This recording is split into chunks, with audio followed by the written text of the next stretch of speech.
Mbak, sebelum sampean cerita, pembicaraan ini saya rekam dan saya naikkan dalam konten YouTube. Oh, oke, nggak apa-apa. Jadi mohon tidak menyebutkan nama dan identitas siapapun ya, Mbak. Iya, Mas Andro. Gimana ini? Saya harus bagaimana ini, Mbak? Iya, saya mau minta solusi. Ceritanya ini rentenir dulu kan aku pinjam ke rentenir pakai Kopi Data. Terus kan tadinya sih selama 5 bulan aku story, aku ngangsur bunganya aja. Terus sekarang kan udah 1 tahun. Terus rentenirnya kan sama aku diajak ketemuan besok Minggu katanya di rumah. Dianya bilang kayak gitu. Sayanya di rumah Mbak, nggak bisa ketemuan. Terus ini rentenirnya sampai katanya yang mau datangin ke rumahku. Aku bilang kan aku masih tanggung jawab, Bu. Nggak, kecuali aku nggak tanggung jawab. Sampean kalau sekarang ini kesini aja ke tempatku. Dia bilang di Indo gitu, Mas Andro. Terus ini TNI-nya katanya yang ditugasin sama dia. Tadi juga udah 1 mingguan lah telepon ke saya katanya, aku mau ke rumah kamu katanya. Terus aku kan sedangkan kalau ke rumah aku ibu saya juga kan sakit, aku mau tanggung jawab, Mas Andro. Utangnya dulu cuma 3.000, terus dia total katanya suruh bayar 13.000. Aku kan punyanya 10.000 sekarang. Semen di Indonesia apa di Hong Kong ini? Aku di Hong Kong, orang itunya rentenirnya katanya di Indonesia. Ya. Terus Gimana kalau menurut Mas Andro, aku uangnya transfer ke dia 10.000 apa gimana? Menurut Mas Andro? Yo, transfer kemana lu? Utangnya kan di Hong Kong toh? Iya, utangnya di Hong Kong, tapi dianya katanya suruh transfer aja ke nomor rekening dia, soalnya dianya katanya di Indo. Kalau aku misalnya, kan aku janjinya Minggu, dia mintanya sekarang, aku bisanya Minggu. Katanya kalau hari ini dia nggak transfer, dia mau ke rumahku, dia bilang. Ya nggak apa-apa, kalau dia memang mau ke rumah ya udah di rumah standby-in aja, teleponin Pak RT, Pak Lurah, semuanya. Pokoknya orang-orang di sekitar harus ada. Jadi laporin aja ke RT RW, karena wong yang utang di Hong Kong kok yang nagih di Indonesia. Dia cuma nakut-nakutin itu. Kalau saran saya lo ya, kalau sampean berani lo ya. Terus kalau bayar itu sebenarnya sampean mau tanya apa, mau jelasin ke saya, paham nggak? Oh iya. Kalau sampean mau cerita, kalau sampean mau cerita dulu sampai habis. Jadi jangan sampai saya ngomong terus nanti dipotong. Bisa dipahami nggak? Iya Mas Andro. Suhu cuaca ini panas Mbak, soalnya aku habis dari luar, makanya rodok ngadem sedikit. Sampean telepon, aku nggak mau sebenarnya ikut ke panas, aku nggak mau. Makanya sampean selesaikan dulu ceritanya. Setelah selesaikan ceritanya, baru kalau giliran saya ngomong jangan dipotong. Bisa dipahami nggak? Oh iya. Iya Mas, mohon maaf ya. Sekarang gimana? Sampean mau ngomong apa? Wis ganti, tak dengerin aja dulu.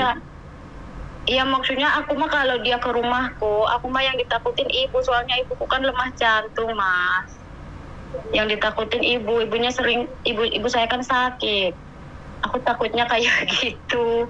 Nanti gempar di rumah, nanti ibu saya ini lagi ke rumah sakit lagi. Terus menurut Mas Andro solusinya gimana gitu, Mas? Soalnya TNI-nya ini telepon terus ke aku. Wes, sudah selesai. Iya, sudah selesai. Jangan saya ngomong sampean potong lagi lo ya. Kan sampean mau sampean bertanya ke saya. Oke, sekarang gini nih. Yang bikin masalah kan sampean nih, 1. Yang cari rentenir juga sampean 2, ya kan? Terus sekarang giliran rentenirnya nagih di Indonesia, sampainya takut. Ya. Jadi gini aja, kalau saya ya kan, sekali lagi, kalau urusan ditagih di Indonesia, ya kita lapor di Indonesia. Suruh pamong atau semuanya ada di situ kalau dia memang mau bikin keributan. Artinya, ya kan, wong sampean sudah menyampaikan bahwa sampean mau bertanggung jawab. Oke. Dan sampean ketemunya hari Minggu besok. Dia kan tidak sabar, jadi nakut-nakutin. Nanti takutnya lagi adalah kalau sampean transfer ke sana, terus yang di sini nganggep, loh, kamu kok bayar ke sana, wong kamu utang ke aku kok bayarnya ke sana. Nah, lidru lagi kan, masalah lagi buat sampean. Jadi sampean hanya mengembalikan duit kepada di mana manusia itu yang ngasih duit sampean. Bisa dipahami nggak? 1 itu ya. Iya. 1 itu. Jadi kalau dia mau datang ke rumah, ngancam-ngancam ke rumah, telepon dia, SMS dia, screenshot. Jadikan itu bukti. Itu sudah namanya pengancaman. itu sudah namanya intimidasi, itu dilarang di Indonesia Raya. Saya nggak mau nyebut, walaupun dia pejabat, walaupun dia ya apapun yang tadi sampean sebutkan, semuanya tidak ada hak untuk mengadili, untuk merampas, untuk mengintimidasi, apalagi mengancam. Nah, saya nggak tahu di kondisi di rumah sampean ada adiknya nggak, ada tetangganya nggak, ada saudaranya nggak yang tinggal sama ibu gitu loh. Gitu loh. Kalau ada tetangganya, ada saudaranya yang tinggal sama ibu, ya suruh saudaranya aja ketika ada tamu, nggak usah ibunya yang datang. Atau sambil ngomong sama Pak RT, buktinya apa, saya diancam begini, padahal kakak saya misalnya atau saudara saya yang di Hongkong mau bayar, tapi dianya mau ngancam yang begini. Nah, ngomong sama perangkat desa yang deket-deket situ. Makanya inilah gunanya kalau kita ibaratnya di luar negeri, jangan sampai lupa juga bertetangga dengan kiri dan kanan. Tujuannya nih kayak gini nih, kalau ada masalah di rumah sampean nggak bingung, bisa dipahami nggak? Iya bisa Mas. Atau ya, lapor Mas. ke polsek setempat ya. Jadi siapa saudaranya sampean, terus screenshot ancamannya tadi ke polsek gitu loh. Ya jenenge polisi di Indonesia ya wis, aku nggak perlu cerita panjang ya Mbak ya, piye carane. Maksudnya piye carane kan kayak gitu, sampean udah tahu sendiri kalau aku ngomongnya kayak gitu kan. Iya Mas. Sampean, aku nggak mau detail kan, jelaskan di konten kita sama Indonesianya. Jadi ke polsek yang piket atau bagaimana, yang nanti kalau ada apa-apa tiba dihubungi, langsung hubungi saja kan kayak gitu. Dia suruh standby atau apa atau bagaimana. Jadi kayak gitu ceritanya. Nggak usah panik, nggak usah bingung. Mau dikembalikan ke Hongkong. Sama yang ngutang siapa? Ngutangnya 3.000 balikin sampai 13.000, ini sudah bunga membunga ini. Ini tidak boleh.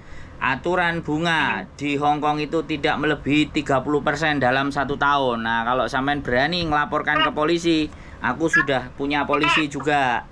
Tapi tapi bagaimanapun sampean sing salah. Nek sampean bayar 3.000 ya dibayar 5.000 wis, badine 2.000 wis oke. Tapi yo aku gak melok perjanjian kan, ya aku ndak ngerti sampean piye seperti apa ke dianya. Nah, sekarang ganti saya tanya. Sudah jelaskah penjelasan saya atau masukan saya buat sampean sudah cukup jelas apa belum? Iya jelas Mas, makasih ya Mas.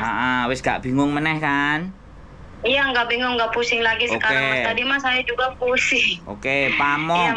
Tak ulangi lagi ya, Pamong dikasih tahu. Kalau masih nggak yakin dengan Pamongnya, polseknya screenshot itu ancaman semuanya, tunjukkan ke polseknya. Suruh saudara sampean atau siapa yang lapor biar gak ganggu dan gak ngusik ibu sampean. Kan kayak gitu ceritanya. Oke. Terus kalau di Hongkong nanti mau bayar ke rentenirnya, temuin orangnya, fotoin, dokumentasikan, minta resit pembayaran semua. Ya, jangan sampai nanti sampean diuber-uber lagi, sampean duwe masalah dengan gara-gara kita percaya begitu aja tambah masalah maneh. Kan kayak gitu. Bisa dipahami? Kok gak enak yo sing rentenir nagih karo aku, kok heran aku nek nagih karo aku langsung tak wasbes gitu loh. Kok selalunya sama teman-teman nagih, aku heran. Aku teman-teman juga apa ya ngutang karo rentenir ya susah. Iya Mas. Oke. Ya dulu juga aku juga salah dulu ya. Pertama aku orang ini nggak tahu ini temennya, ini malah temennya kabur, ya nggak apa-apa, aku udah tanggung jawab, berusaha 5 bulan udah aku bayar. Ya makasih ya Mas. Itu jebakan semuanya, tapi ya wes hati-hati ya. Sekali lagi hati-hati semuanya ya. Oke. Iya Mas, makasih ya Mas. Sehat selalu. Waalaikumsalam warahmatullahi wabarakatuh. Oke, buat teman-teman semuanya, rentenir lagi. Aduh, sampai kapan nih rentenir selesai? Please tolonglah buat teman-teman, kalau mau pinjem duit pikir-pikir lagi. Kalau butuh pikir-pikir lagi. Makanya kalau ada sisa uang ya jangan dikirim ke Indonesia semuanya. Disimpan di Hongkong, kalau perlu belikan emas. Kalau perlu yang batangan yang cukup. Jadi kalau misalnya butuh-butuh itu masih didol aja sampai utang. Ampun, DJ. Wes, sehat selalu buat kalian. tetap semangat, berjuang, kerja keras, keep stay tune my YouTube channel and see you next video. Bye bye.